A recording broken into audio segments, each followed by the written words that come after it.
Hello नमस्कार दोस्तों, स्वागत है आज की वीडियो में। आज की वीडियो में आपको पार्ट 3 लेके आया हूँ। पाठ का नाम है सजीवों में जीवन प्रक्रिया भाग 2। तो ये आपको मैं बताऊंगा इसमें क्या क्या होता है। तो सबसे पहले आप मेरे चैनल को सब्सक्राइब कर दीजिए। सब्सक्राइब करने के बाद आपको बेल आइकन जो मिलेगा उस पर क्लिक कर दीजिए। क्लिक करेंगे तो आपको ऑप्शन आएंगे कुछ, तो आपको ऑल पे क्लिक कर देना है। जैसे ही आप ऑल क्लिक करोगे, ऐसा ही मेरा जब मैं वीडियो बनाऊंगा नोटिफिकेशन सबसे पहले आपको पहुंचेगा। आप मुझे इंस्टाग्राम फेसबुक पे फॉलो कर सकते हो। तो चलिए बताते हैं पाठ को। थोड़ा याद कीजिए। नंबर 1, सजीवों में पाई जाने वाली महत्वपूर्ण जीवन प्रक्रिया कौन सी हैं। नंबर 2, शरीर में ऊर्जा निर्माण हेतु कौन कौन सी जीवन प्रक्रियाएं आवश्यक आवश्यक हैं। नंबर 3, कोशिका विभाजन के मुख्य प्रकार कौन कौन कौन कौन से हैं, उनमें उनमें क्या अंतर है। नंबर 4, कोशिका विभाजन में गुणसूत्रों में क्या भूमिका होती है। पिछली कक्षा में हमने विभिन्न विभिन्न जीवन प्रक्रियाओं का अध्ययन किया। वे जीवन प्रक्रिया अर्थात पोषण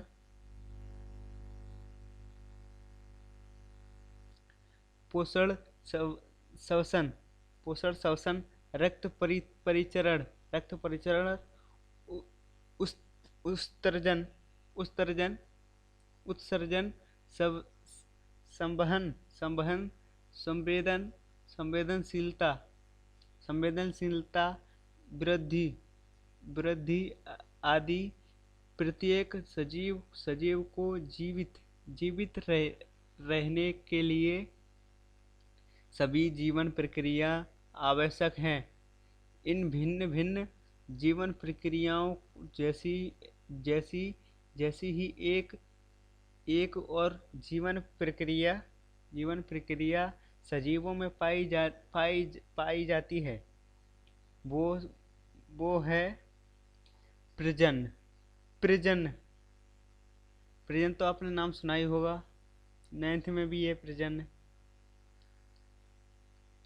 लेकिन प्रजन उस सजीव के जीवित रहने के लिए उपयोगी नहीं होता, अपितु वह सजीव जिस प्रजाति का है उस प्रजाति को जीवित रखने के लिए सहायता करती है।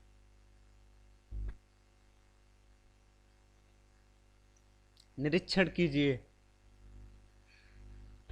सात की आकृतियों का निरीक्षण कीजिए। इस आधार पर कौन सी कौन सी जीव कौन सी जीवन प्रक्रिया तुम्हारे ध्यान में आई है।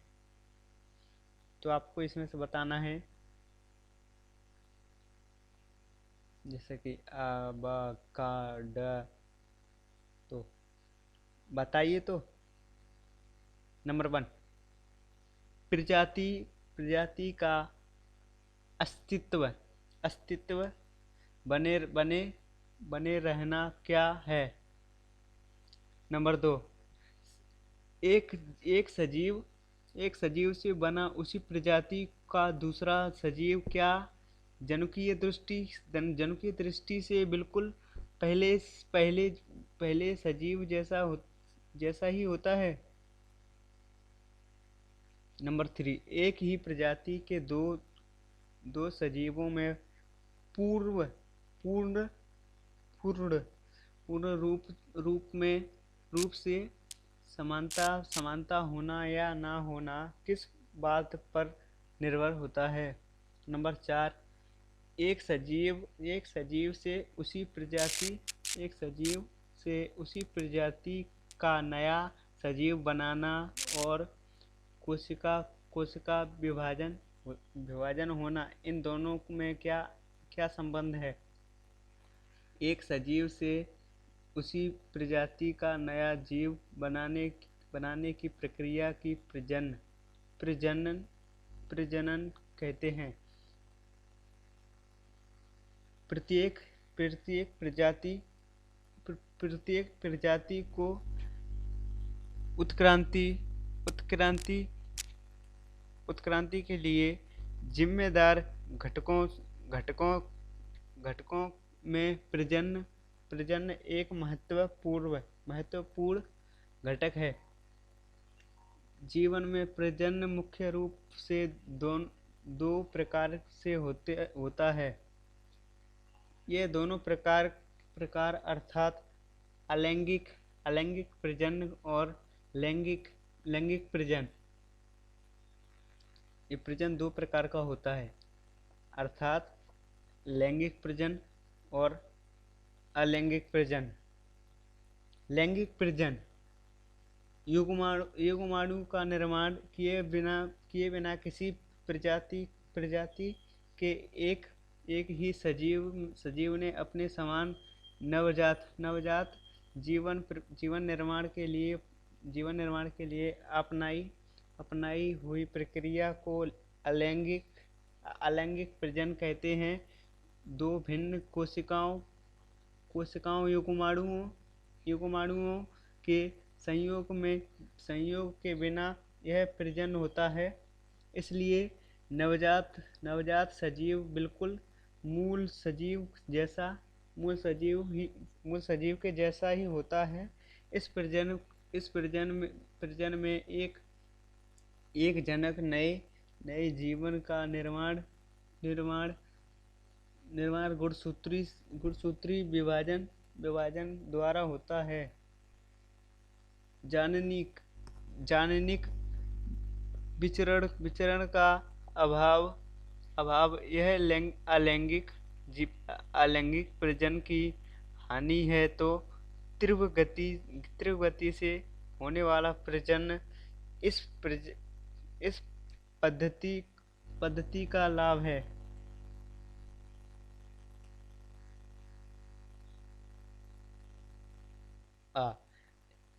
एक कोशिकीय सजीव में अलैंगिक प्रजनन करके देखिए। विधि 1, कई दिनों से जमा हुआ पानी और जलीय वनस्पति से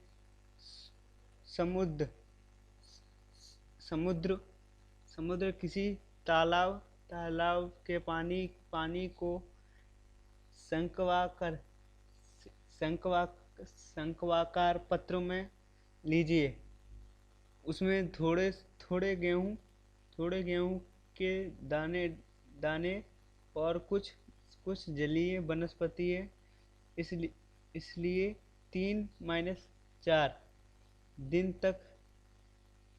दिन तक उस वनस्पति तथा गेहूं के दानों का विघटन होने दीजिए। चौथे दिन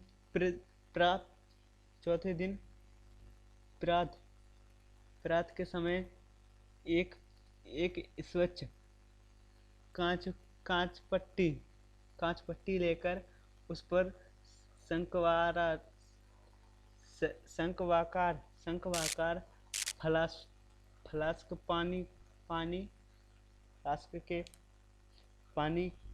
पानी की एक बूंद लीजिए। उस पर अच्छा अदक कांच रखकर संयुक्त सूक्ष्मदर्शी के नीचे उसका निरीक्षण कीजिए। आपको बहुत से पोरामेरियम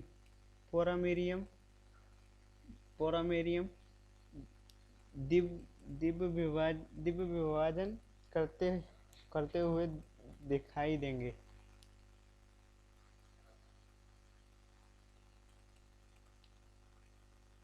आदि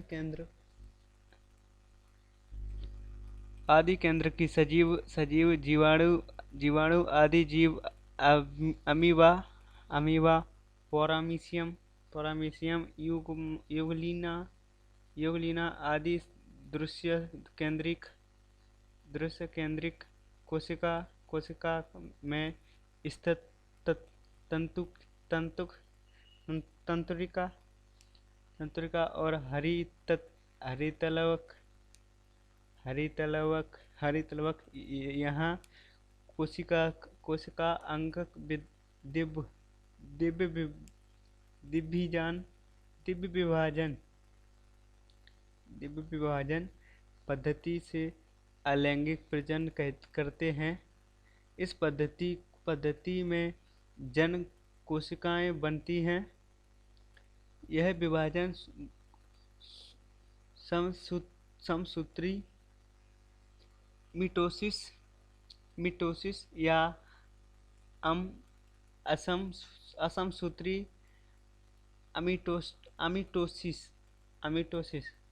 अमिटोसिस पद्धति से होता है।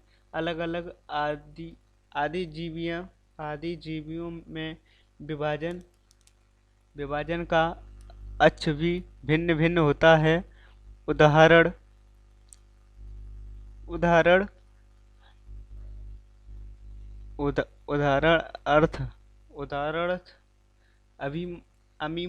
अमीबा का कोई विशिष्ट आकार न होने से किसी भी अक्ष से विभाजन होता है, इसलिए उसे साधारण द्रव्य विभाजन कहते हैं। पैरामीशियम क्षैतिज दिव्य विभाजन पद्धति से तो युगुलिना उद्वर्धन द्रव्य विभाजन पद्धति से विभाजित होता है। तो मैंने आज की वीडियो में आपको इतना बताया। तो मिलते हैं आपको नेक्स्ट वीडियो में। तो आपको नेक्स्ट वीडियो में आपको बताऊंगा। तो वीडियो को शेयर कीजिए फ्रेंड के साथ एंड सब्सक्राइब कीजिए चैनल को और वीडियो को लाइक ज़रूर करें। आपकी एक लाइक से मेरी कॉन्फिडेंस बढ़ जाता है और वीडियो को बनाने का मूड करता है। तो आप लाइक करते रहें और हमारे चैनल को सब्सक्राइब करो और दोस्तों को भेजने के बाद आपको वीडियोस मिलती रहेंगी मेरी। आपके पास नोटिफिकेशन आता रहेगा। तो thanks for watching videos and share friends.